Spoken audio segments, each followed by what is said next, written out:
Hey, what's going on, everybody? Welcome to the Non Bros Pod. I'm Justin. And I'm John. What's going on, bro? We appreciate you guys logging on and being with us for episode 5. If you're new here, please hit the subscribe button, smash the like, and be sure to turn on your daily notifications so you don't miss any of our daily content. With that being said, John, how you doing, bro? I'm good, man. How are you? Good, good. Happy to How's be the here week? tonight. A quick shout out to our two newest subscribers as well. Definitely. Watching that subscriber list grow, which is nice. I'm happy about that. But yeah, we're doing good here.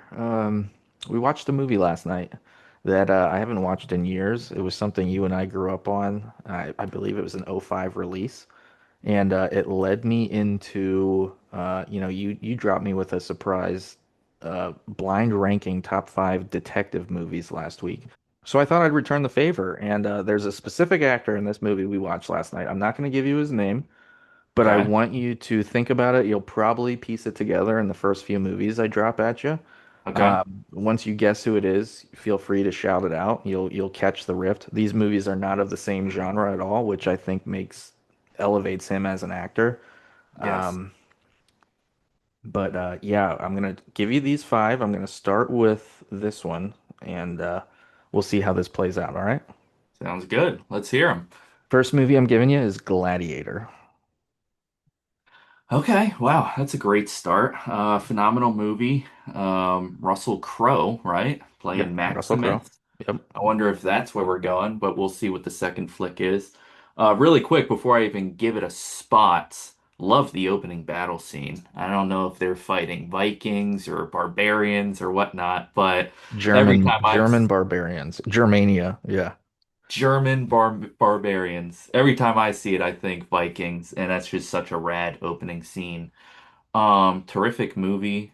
Love the story throughout the actual gladiator chambers and really seeing him on the rise. If you will, a way cooler version of Punisher, honestly, a revenge story. Okay. Yeah. Joaquin Phoenix also in it. Phoenix is He's great. Yep. terrific playing the Emperor's son. And just such a complete scumbag. Such a Oh yeah. great actor. He I plays love the role Joaquin so Phoenix. good. Yeah. He really does. If we're going blind ranking Gladiator, is such a strong film to start with. Give me spot 3. Give me Okay. spot 3. That's good. That's Yep. fair. Probably for this list. I like it. Yeah. I love the movie. The ending is so good, when Russell Crowe's dying and, having his vision of, his wife and his deceased son, and he's pushing the gate open into Elysium. Great soundtrack and score. It just hits on so many levels. Great movie. Great movie. The sequel sucks.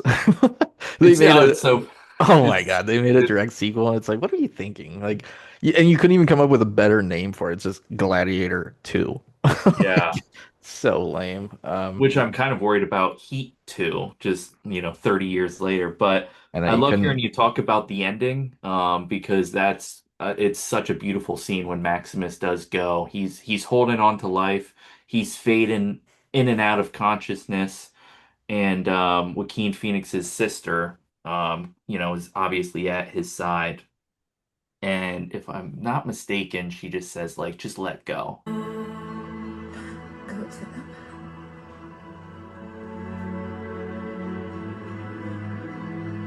Love me. Because he's obviously holding on to life. And as soon as she says that, as soon as the sentence is out of her mouth, he lets go and just transcends to the Elysium. afterlife to be with Right. his, deceased wife and child. Very beautiful scene, great ending. I feel good putting it at 3 I because even like it. though I like the film a lot, it's not a film that I really go out of my way to watch, I get it. if Yep. that makes sense. But I do enjoy it. Well, I think for this specific ranking, that's a fair start. Okay. We're gonna go Gladiator 3. Next movie, I think it'll give it away where we're going here. 2002, filmed in Bucks County, Pennsylvania, not far where we grew up. Oh yeah. Signs. M. Night Shyamalan's Signs. Wow. Signs, in my opinion, is the greatest alien movie made ever. It's the Okay. goat of Okay. alien flicks. I love Signs, and it also has one of the best jump scares of all time. Oh yeah. Got Baba to see, got Baba to see, it's behind.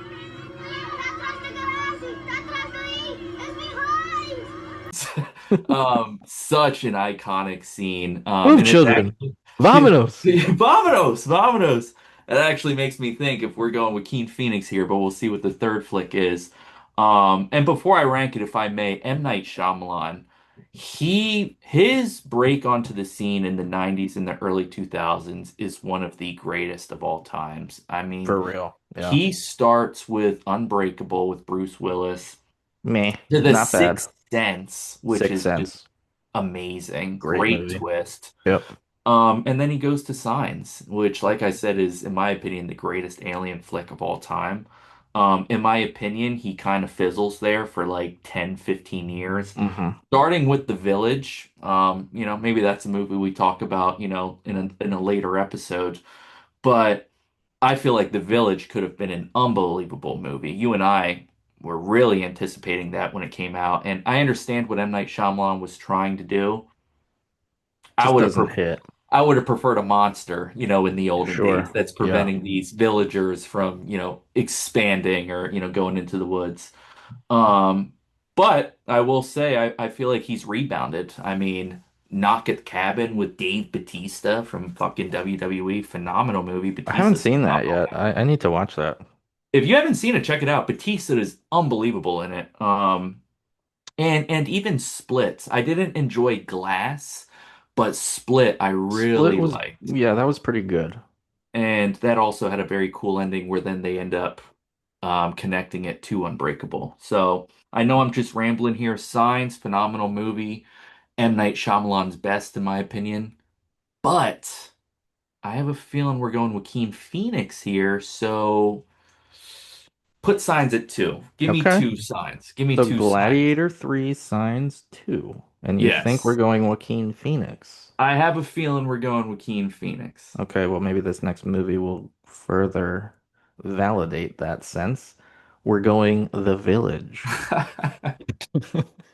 Just fucking talking about that, dude. I hated this film as a kid when it came out. Like I said, as a kid, we were So expecting this disappointed. old school villagers being kept within their settlement by those we don't speak of cloaked figures. I thought it was terrifying, and obviously the twist just didn't hit for me as a kid. As I got older and rewatched it, okay, it's cool. I don't Mhm. dislike it. I don't hate it. But I still feel like it could have been so much better than it really was. Fun Agreed. fact, Michael Pitt plays in that. Yeah, you're right. You're right. Jimmy Darmody from Boardwalk Empire and Funny Games, the American version, one of the best slashers of all time, in my opinion.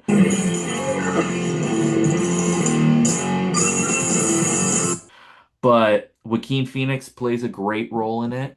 Um, I like it. I don't love it. Give me five. If we're going the Okay. village, give me spot five for this That's blind fair. ranking. That's fair. Are you aware where we're headed with this ranking if you had to guess at this point?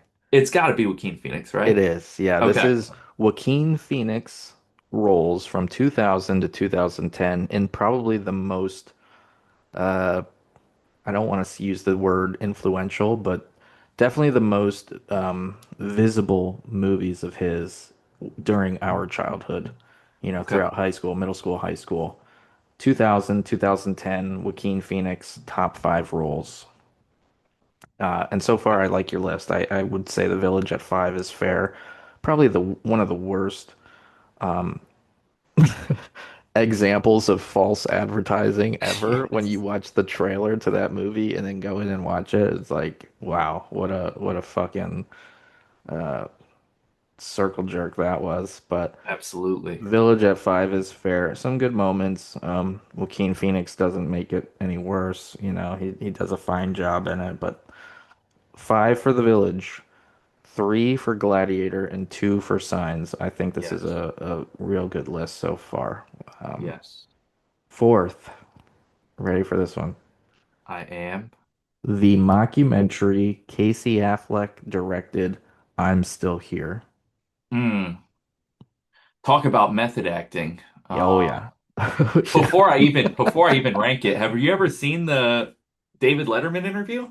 Multiple times. Yeah. It's fucking iconic. It's so It good. is so good. What did you gas him up with? I'm sorry, what? I'm sorry, what? What Do you you like the beard? Do you like having the big beard? 3 years since the last time you were on the show, and I will just say right off the top here, you look different than I remember you. I don't mind it, but now you're making me feel weird about it. Like, is something wrong? Um, and little fun fact too, if you rewatch that, towards the very end, he stands up, shakes Letterman's hand, starts to walk off, but then he's mindful of the set, knows when the cameras are going to cut. He comes right back, takes the glasses off, shakes Letterman's hand again, and you can tell like put forth the information of like this whole thing was a work. he did, It's, yeah. He was like, "Hey, sorry for being such a shitty guest on the Letterman show, but we're yeah. filming for this mockumentary here of, you know." Mm, I don't know. I love it. I rewatched it recently, and Casey Affleck is his brother-in-law, and we know Casey Affleck from a lot of good movies. Gone Baby Gone, Manchester by the Sea. He's a good actor too. I like him a Yes, lot. he is. And Yep. they had this idea to, hey, let's, what would happen? How would the society in Hollywood take it and the press take it if Joaquin Phoenix just announced his retirement from acting after just winning an Academy Award or whatever and announcing he wants to become a rapper and leave the public eye, altogether. And what they Yeah. come up with is just gold, you know. Do you have any fun stories to tell us?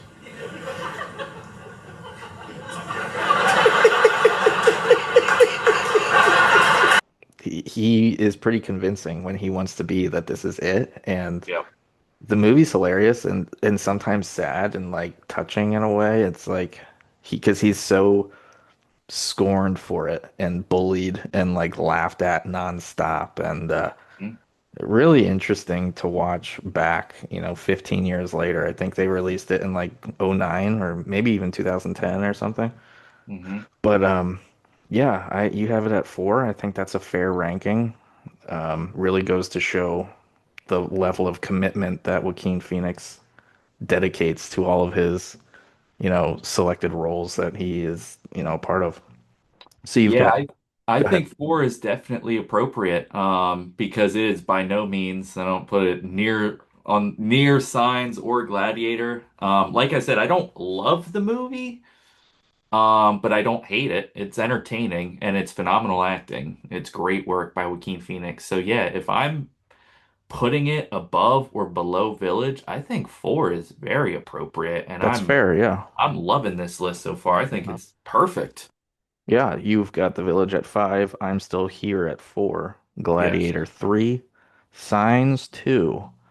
And can you guess or have a guess of what the final film is? Joaquin Phoenix, 2000s to 2010.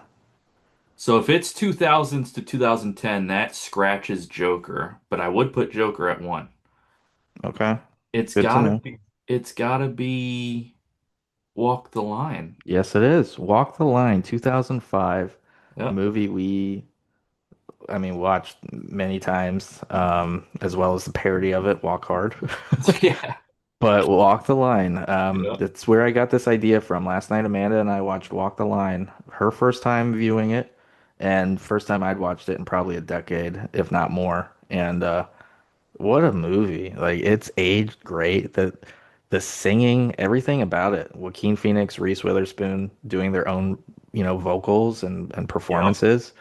I love it. The supporting cast is great. What do you like about it? What are your thoughts on it? And does it fit number one for you here on this list? It absolutely fits number 1.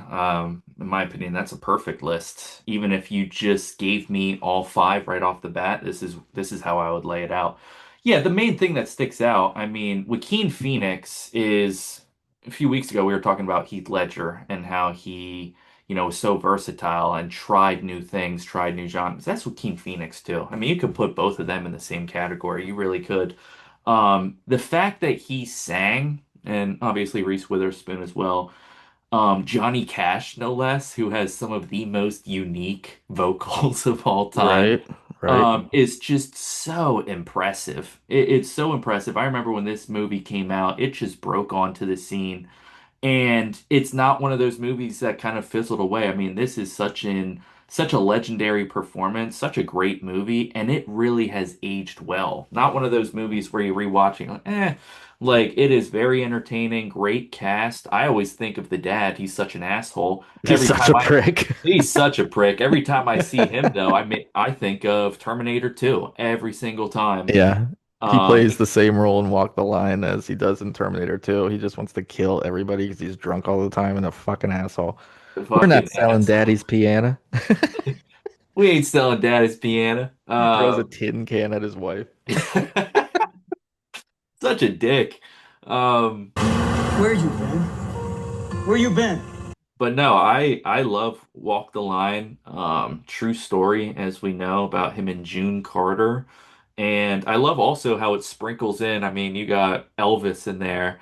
I love how it sprinkles in other artists from that Jerry Lee time. Lewis. Yeah, dude. And it ain't Santa Claus. Hey, Jerry, Um, your mama know you ain't home? Oh, she knows. yeah, She knows. I got something on your mind.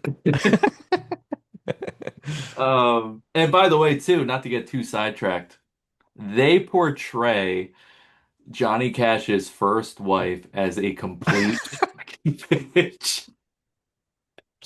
Oh Yeah, my they God. do. I mean, I don't even know what her name is in real life. I don't know the dynamics of their marriage history, but the way they portray her makes me think that Johnny Cash and June Carter were the ones that wrote the script because they make her seem like the fucking Antichrist. She is Yeah, terrible, they bro. do her wrong pretty bad. That is terrible to the point where it's like, okay, Johnny, do your thing. I don't even feel bad for her, you know? They really do. Yeah.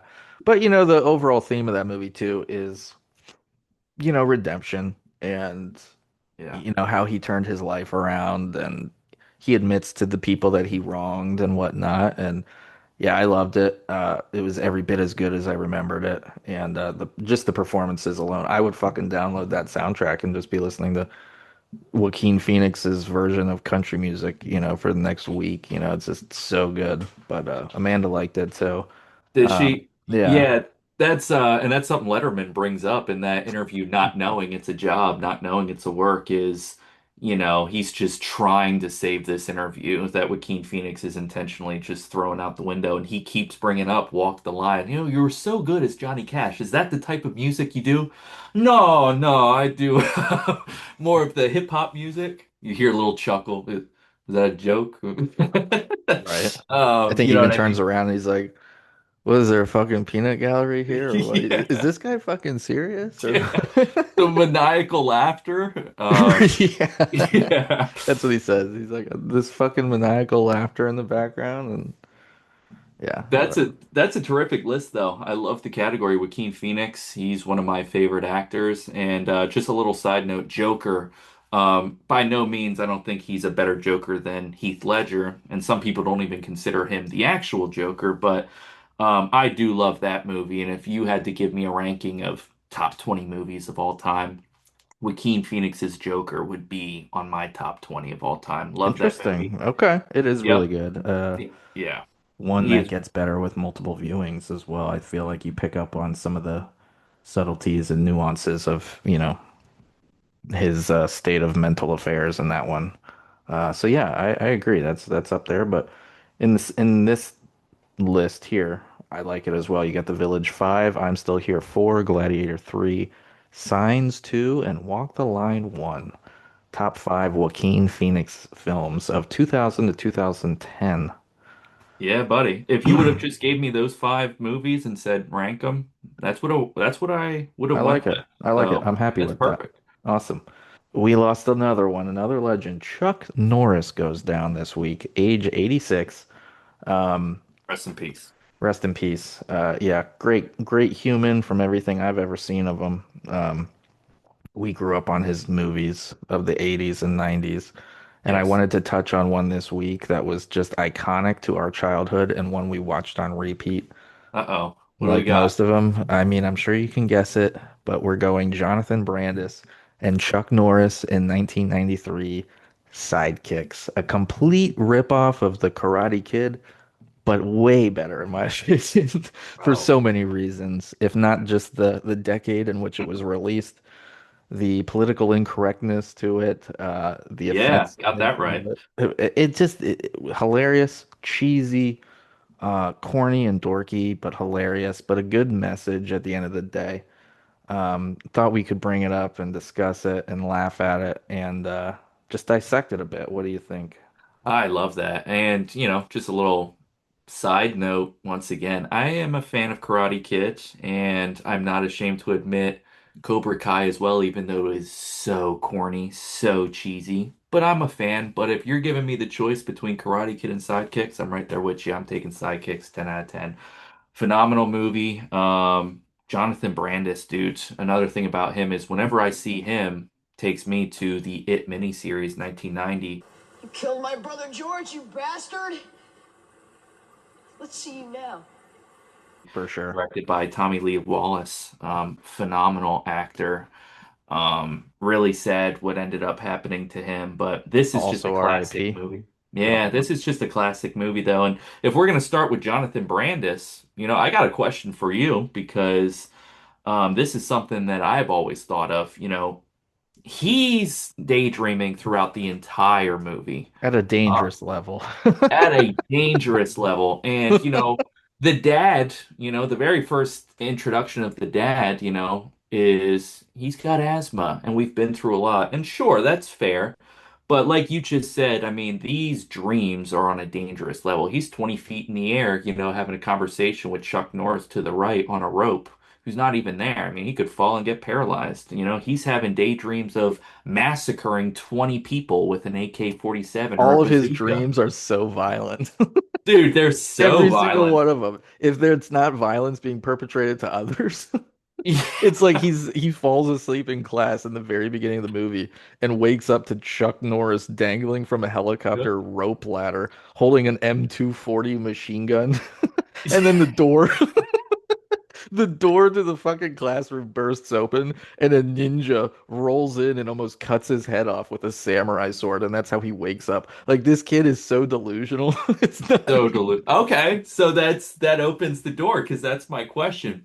Is it just a teenager daydreaming because he's in school and it's like, this is boring? Or does Barry struggle with something more deeper and more severe than Barry's got a just lot going on. maladaptive daydreaming? He's got a lot going on. He's Yeah, he does. daydreaming about Chuck Norris. Like, he's got problems, okay? If this was Barry in 2025, this or 2026, this kid would be removed from the classroom and fucking probably locked up. This kid's got issues. You can't blame him entirely. We come to find out his mom passed, 10 years ago. Sure. He also has a deadbeat dad who takes no interest in learning anything about him. No. He's a worthless father from start to finish in this movie, completely worthless. He's out dating Barry's teacher. He used this situation as a way to get in with the teacher. The teacher tries to show him how to use chopsticks, and he gives up after like 10 seconds. He's like, I can't do this. This is too far. He's such a freaking deadbeat and just worthless in Bro, he all. does that twice. He does that twice. He gives up on the chopstick It's not happening. after 4 seconds of trying. And then later in the flick, she's trying to teach him her like Tai Chi dance. And he makes a mockery of it. It's like, I can't do this. I'm He like, completely makes fun of it, completely rips it to shreds. He takes no interest in Barry whatsoever. It's like, he no wonder doesn't. this kid is fucked up. Like, he has no role model whatsoever. They really reflect on that too. Yeah, opening scene with him, the teacher's expressing her concern, literally asking like deep questions like, "Are you close to your son?" "Yeah, I think so. We were together a lot."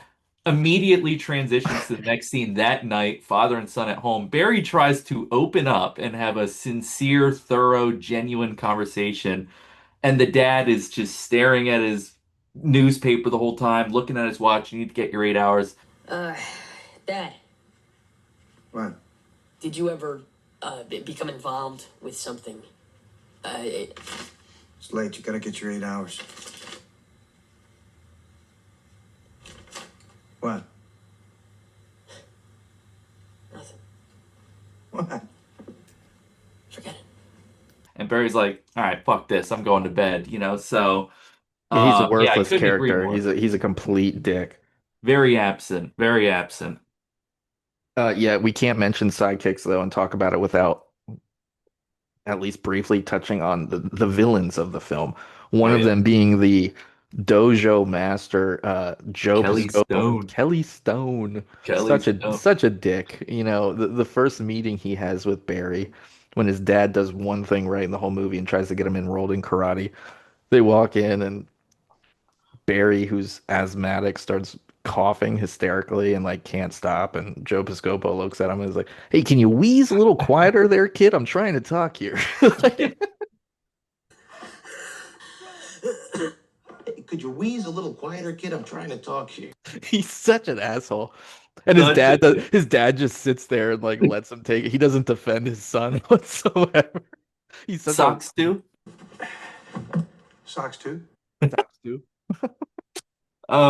Dude, Joe Piscopo's performance of Kelly Stone is one of my favorites. First time we watched this, I was maybe like 3. Still to this day, he is my favorite character in the film. He's hilarious, yeah. Dude is yoked out of his mind, first of all. But really just hits the character to a T. Um, Chuck Norris? Chuck Chuck Norris? Norris? Um, you believe in the Easter Bunny too, kid? I mean, we could talk quotes all day of Kelly Stone, He's great. of Yeah. Joe Piscopo, but Chuck Norris. the other adversary, the other villain is what's his name? Cellini. Cellini. Hey, it's Barry Wary. I can't breathe. The What are you school nuts? You could kill him. the school bully named Cellini who wears a fucking jean jacket with a swastika on the back of it. I don't know how we ever missed that growing up, but I rewatched it in memoriam of Chuck Norris. And this kid's walking the halls of high school. Just crazy how this movie has aged and like what was Yes. allowed in the 90s compared to now. And what you miss watching it as a kid. It's fucking insane. Dude, for sure. I mean, I didn't even notice the swastika on the jean jacket. Is that a thing for It real? is, yeah. We'll Google that and look that shit up or rewatch the movie. It's especially visible in one of the best scenes in the movie when him and Barry get into the gymnasium UFC fight after Barry starts learning karate. Yeah. Great scene. It's a great scene, but like they're wearing Air Jordan ones where the soles are like this big, and they're literally doing like roundhouse kicks and like spinning back kicks to their faces, and like you hear those amazing 90s special effects. So you want to learn karate, huh? You're about to get your first lesson for free. You Oh know what I yeah. mean? And it's Oh yeah. no blood, no crying, like they're just beating the shit out of each other, and then the teacher shows up and breaks it up, and it's just like, go to class, like that's the end of it. It's like the most unrealistic shit, but just so great. It's epitome of the 90s. No, for sure. And if you rewatch that fight scene in the gym, Cellini rocking the jean jacket over a gray hoodie, hops up, takes one shot at Barry, Barry one shot at him, cuts back to Cellini. He's fucking drenched. The gray hoodie is just completely soaked. Hair is just slicked back from sweat. And then when the gym teacher comes in and breaks it up, just completely dry. But it is a great scene. And jumping back to the movie, how it's aged and how politically incorrect it was. So where's your friend Chucky now, retard?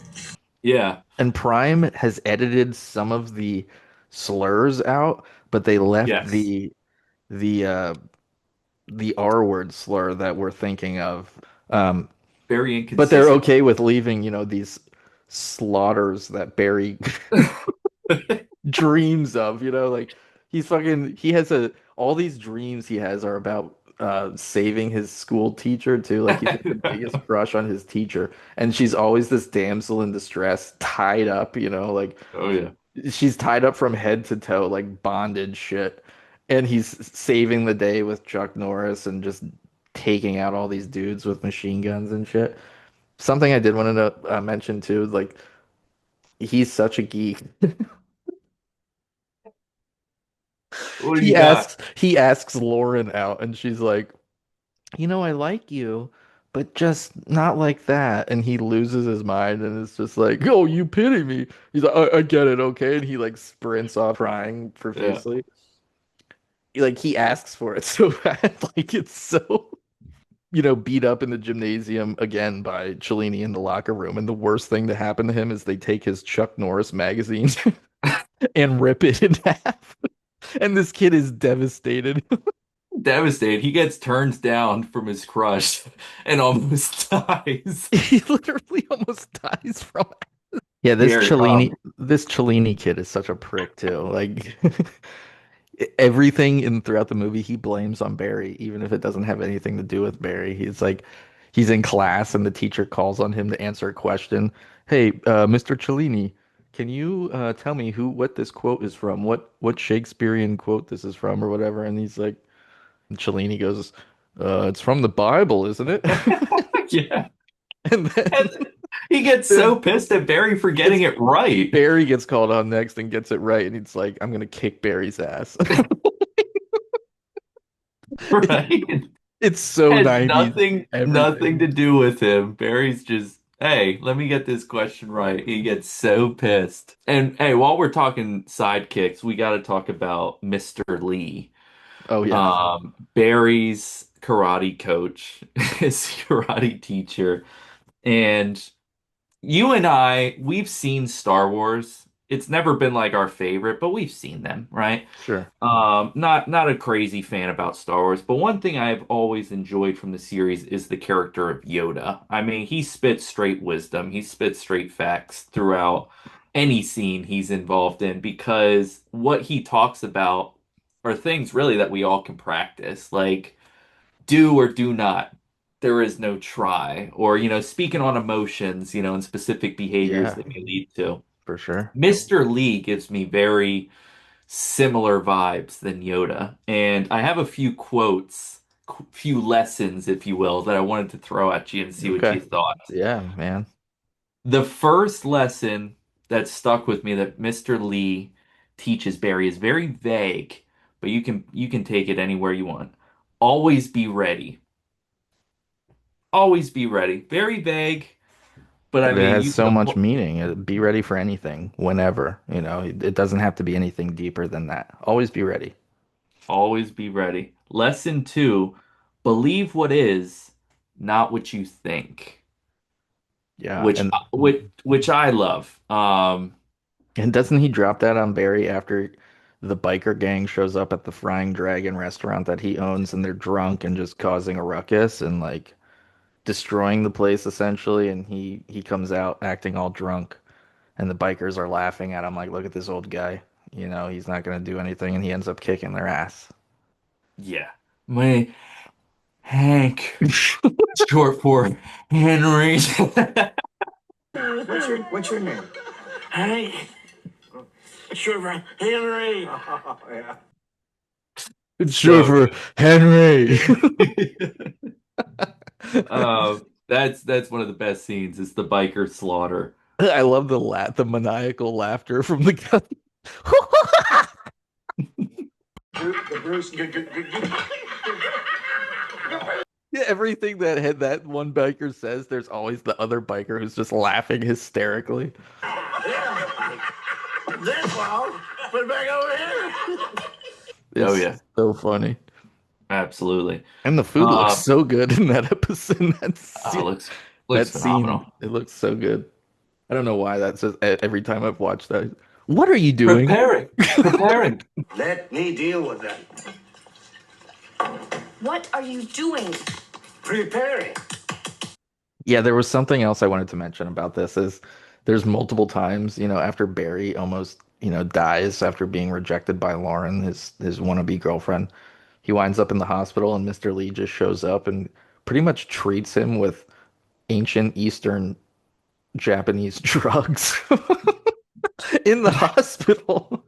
And then, no one asks any questions. Everyone's just like, "What's in this stuff?" And it's like, "No, Yeah. you it won't kill him. Don't worry." And then it's like he gives him a bottle of some random magic potion and it's like, "Drink this 4 times a day." to cure him and whatnot. But To the fact where Barry's dad legit thinks there's a sewage leak outside. Like, what right. the hell are you drinking? What are you drinking? Barry's trying to actually participate in gym. Gym teacher doesn't want it. Barry insists, I'll sign a release or something. You'll do that, boy. Literally comes back to him, gets up in his face and says, I swear to God, if you die, I'm gonna shoot myself and come after you. It's like, And oh that's my not God. edited out either. Of all the things to No. edit out, a teacher threatening that. It's like Yeah. I love to in that same class he gets forced to climb the rope in front of everybody because he fell asleep. And he's like halfway up it and he starts talking to himself. He's really talking to Chuck Norris. And his teacher's like, who the hell is he talking to up there? It's like it's so obvious that Barry's just hallucinating in front of Yeah. everybody at an unhealthy level. But regardless, the hallucination works, and Chuck Norris motivates him to climb this rope. He climbs the rope. Everyone's cheering for him, and the camera just zooms to Cellini, and Cellini is so pissed that Barry climbed this rope. Like it has Yeah. any effect on him whatsoever. He's just so mad that Barry succeeded at something. It's so Oh yeah. brilliant. Yeah, and that scene with the rope, like I was saying earlier when we started, that really proves that it's not just a teenager daydreaming in school, something like harmless. Like that scene alone proves Barry's got something going on mentally. There's definitely something undiagnosed there Oh yeah, without a doubt. The big dude time. is 20 feet in the air climbing a rope in front of his entire class, and he's having a conversation with Chuck Norris, a conversation that actually helps him achieve the goal of climbing the rope. So So, that's a great segue to go into the ending of the movie. I mean, we've talked at length about sidekicks. This is probably the longest conversation about a movie we've had since we've started this podcast. But what is your final take of the film? And do you think this was all in his head? We know the ending is him entering the contest, the state championship, with his teacher and Mr. Lee, his mentor and karate instructor. mhm. Does Chuck Norris actually join the team, or does he imagine that entire thing? Because I have a theory, what I believe, but it's pretty vague. Like it could go either way, right? There's a lot of scenes that suggest that Chuck Norris was actually there and joined Barry's team. But what are your thoughts? Yeah, I think based off all the evidence throughout the film that the karate tournament didn't go as we Hmm, saw it go. I think that he was a part of the team, the Frying Dragon, and the Frying Dragon did win, because obviously Barry put in a lot of work with Mr. Lee, and Mr. Lee taught him a lot of valuable lessons, like, believing himself and just, continuing to pursue his karate goal. So I do believe that um, they won. He beat Cellini in the brick breaking. Breaking. We choose breaking. But I do believe there was some delusions as well. For sure. example, Chuck Norris. I don't believe Chuck Norris was at the tournament. I don't believe Chuck Norris, and if he was, I don't believe he joined the Frying Dragon. My theory may contradict a little bit because the Frying Dragon ends up winning, and they would have needed the points that Chuck Norris got to beat Kelly Stone. So my theory may contradict a little bit. However, the very last shot of the film is Chuck Norris saying your dreams do come true if you want them, bad enough. And Be kind of like a dream coming true. Dreams do come true, Barry. If you want them bad enough. he sees Dad and Mrs. Lee come out, and he runs over and turns around, and Chuck Norris is not there. How is that a thing? How is that possible? Chuck Norris is a man. It's not like he's a ghost, rest in peace. So that shows me that there's some type of delusion still happening with Barry. It doesn't matter how much work he put in, there's something that Barry's still struggling with through the end of the film. Um, and I don't believe that it went down the way we as the viewer saw it. I Do believe agree. he was part of the Frying Dragon and they won, but I do not believe he was chopping it up with Chuck Norris and spending time with them and all of that. I That's my think, theory on okay, it. I like that and I can see it. I think he imagined the whole thing with Chuck Norris. I don't think Chuck Norris was even a part of the team. I think they still won, but I think they did it without Chuck Norris. He just wanted to include Chuck Norris to be a part of his adventures for a change. Mhm. And I feel like, the ending kind of proves that, Chuck Norris disappears on him, on the bench, like you said. And it's like he looks back at the bench again just to make sure that he's not actually still there, and he's not. And it's like him having that realization that like it's time to leave my delusions behind. Like I'm not a kid Mhm. anymore. I I know I have everything I need inside to achieve my goals on my own without having an imaginary Chuck Norris friend, Oh yeah. essentially. And he leaves his Chuck Norris magazine on the bench Yes. for the next kid to find, who Yeah. needs it. And I think that signifies and symbolizes him growing up into a sense, or in a sense, and realizing I've had everything myself this whole time. All I needed to do was believe in myself and put forth the effort and the energy. So great message, for the movie, Absolutely. and for the times. It's a great movie. Um, and yeah, I mean, in memoriam of Chuck Norris, it was definitely our one of our childhood movies that we just watched on repeat until that VHS tape was burnt out. Yeah, until So we burned it out. Got thank that you, right. Chuck Norris, as Vince Vaughn would say. Thank you, Peter. I like that too. So I yeah, like man, that. rest in peace to an absolute legend. And Legend. Yeah, that's a absolutely. terrific film to discuss because it's aged very well. And And Jonathan Brandis passed away like, yeah, 20 years ago or some shit. I yeah, think his definitely. last movie was Heart's War. You remember Well, that one? this yeah, the story is he shot so much film, and when For he that saw the movie. final cut, they did not include like any of it. And at Um, all. Yeah, at all, even though he put in a lot of work, and apparently that was just kind of you know, the for last sure. straw, if you will. Very sad. He was another amazing actor, and I He know we was, yeah. mentioned it briefly, but the It miniseries from 1999, written and directed by Tommy Lee Wallace, based off Stephen King's novel, is just phenomenal, and he does 1990, great. right? Yeah, yep, 1990, and his portrayal as Bill um, is phenomenal. So rest in peace to two legends, but great movie. They put in some great work. Absolutely. Yep, absolutely. As we're gonna start right here.